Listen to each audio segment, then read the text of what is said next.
Hi, welcome to Overcoming Obstacles. You could look at solving puzzles as a metaphor for overcoming life's challenges. My favorite puzzles are cryptograms, but they're not as popular as crosswords or word find and Sudoku. Many people don't know how to solve them, and they put them aside feeling overwhelmed or frustrated. Sometimes they start them and then give up. Life's challenges can feel like a cryptogram, a puzzle that seems overwhelming at first. But with patience, guidance, support, and persistence, you can solve it, one step at a time. So I encourage you to spend a few moments with me while we work on a puzzle together and compare the work to ways we can rise above the challenges that come our way. A puzzle of any kind, when first looked at, seems confusing and might make no sense at first. Sometimes our life's challenges, when we're faced by them, make us feel incapable, frustrated, not knowing where to start to solve the issue, or too big of a challenge to even try to overcome. Obstacles may be large or small, insignificant to others but a big deal to you, an ongoing or repeating challenge, or something new that you haven't had to face before. No matter what it is that's standing in the way for us to move forward or to succeed, there is always a solution, an opening, a window for success. The best way is to face it head on and break it down into manageable steps. So let's work a puzzle together and then discuss the ways it relates to taking on a challenge in your life. Let's look at how cryptograms work. We don't need to feel intimidated, and the words "I can't" or "I've tried this before and can never do them" should be replaced with "I've not been able to do this before, but today I can and will." Or "I've always tried and been frustrated and willing to try, but today with support I'm going to succeed." This is how this puzzle works. Each letter is a substitute for a different letter, and the goal is to find what the letter you see needs to be replaced with. Ultimately, we're going to substitute each letter to decode the original phrase or quote. In our puzzle, we've been given a clue to start us off. H in this particular puzzle represents A. So now we know all the H's are A's, and we check the puzzle for more H's and replace them with the A's. Now, we're going to take a really good look at this and break it down.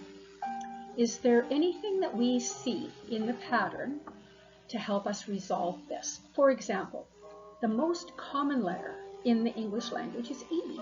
So are there a lot of one particular letter? Where are they placed? Words will often end in an E, or a D, or an S, or Y, or T, or N. Are there any apostrophes? Usually it's an apostrophe to an S or a T. Are there any standalone letters? Usually an A or an I. Any repeating three-letter words? That's probably the or and. But there are other common three-letter words like are or not, any or how.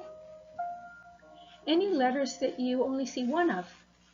Probably a letter not used often, like B or Q or X, Z, even F, W, P, they aren't used much.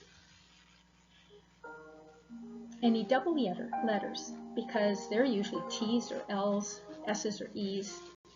So we start with small logical guesses, and we build from there. Something I am noticing here in our puzzle is that there are a lot of A's, and those are at the end of a lot of words. The other placements of A within words also lead to my conclusion, so I'm going to take a logical guess that A represents E. And I'm going to substitute all our A's with E's. And look at those O's. Not many of them, and 2 are in the same word. If I make a guess that they represent P, it looks like that word is people. Now I have the substitute letters for all the E's and X's. And let's guess that we have an apostrophe S. Let's look and see if the placement of the other B's in this puzzle help us come to a logical conclusion here and replace all B's with S's.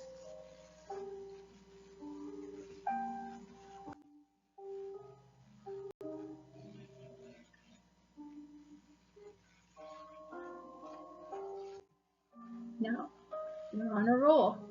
At this point, you can guess at some of the other words. For example, I see a blank E.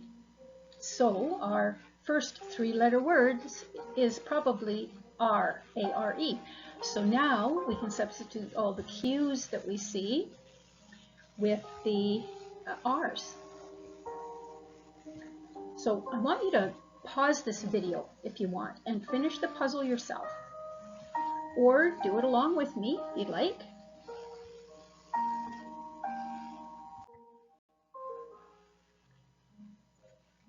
So the R's are Q's, or they might rather the Q's are R's. And what common 3-letter word ends in O? Who? No. What? Uh-oh. Might get stuck in a Laurel and Hardy sketch. Who's on first? So if we think that the word who is likely to be the one that's ending in the O, with an O in this, then we can start making some changes. There's only one 2-letter word I can think of that ends in P, and that's up. So now we have M equals U. Also that word blank L-O-S-E, I'm guessing is the word close. So now I know R equals C. And that makes sense too when you're looking at the word below and you see those 2 R's together. And now you see the word success. Success in making another complete word. Can you guess the statement yet? You can try. You can fill in as many words as you can.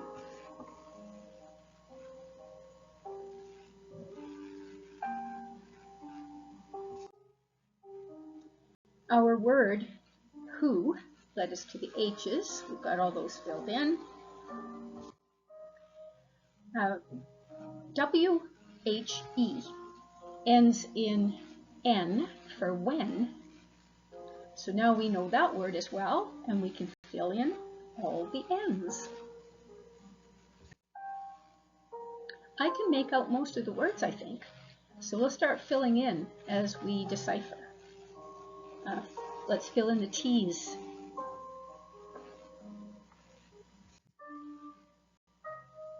Can you see where the Y's go? Let's fill in the Y's.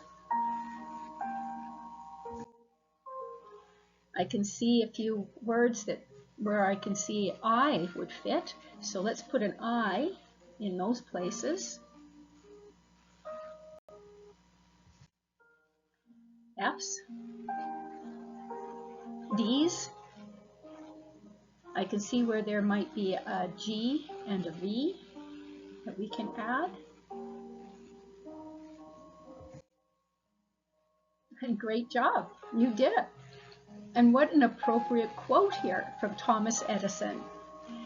Many of life's failures are people who did not realize how close they were to success when they gave up.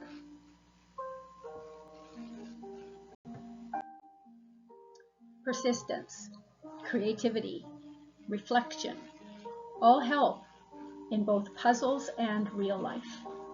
It makes a difference when you have some guidance and support. We were fortunate with our puzzle to start off because we were given our first clue. We could look at this hint as being like advice or suggestions. When we ask someone who might have some ideas or experience, they can give us a clue or tools, resources, or direction to point us in the direction that we want to go, help us find our way, help us to manage our personal challenges.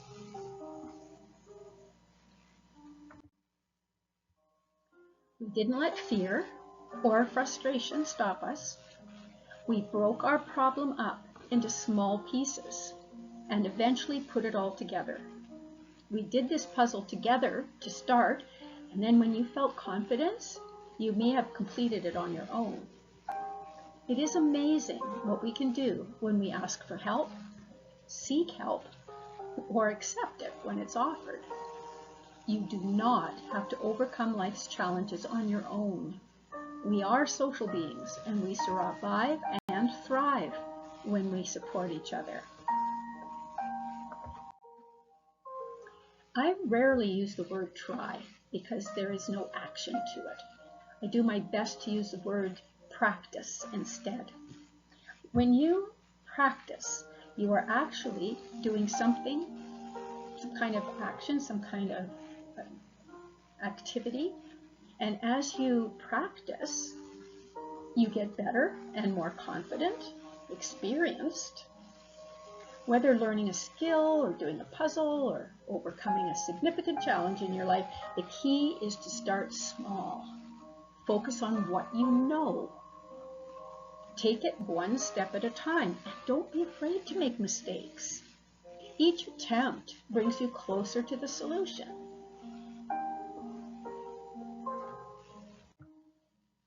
Failure is actually when you quit. If you keep practicing, even when you're falling down, stalling, making mistakes, running into more obstacles as you go, you are achieving something and growing closer to overcoming the challenges before you. I would love to know what you think of my videos, so please leave us a comment. And do you have any ideas for me, something that you'd like me to talk about or show you? Remember that every obstacle has a solution. It might take time, patience, help, and creativity, but you are capable. You are capable of solving it. So until next time, Mrs. Ferris Jean, I hope you enjoyed. Leave a comment. Visit my website. You'll see all that information below. Thank you.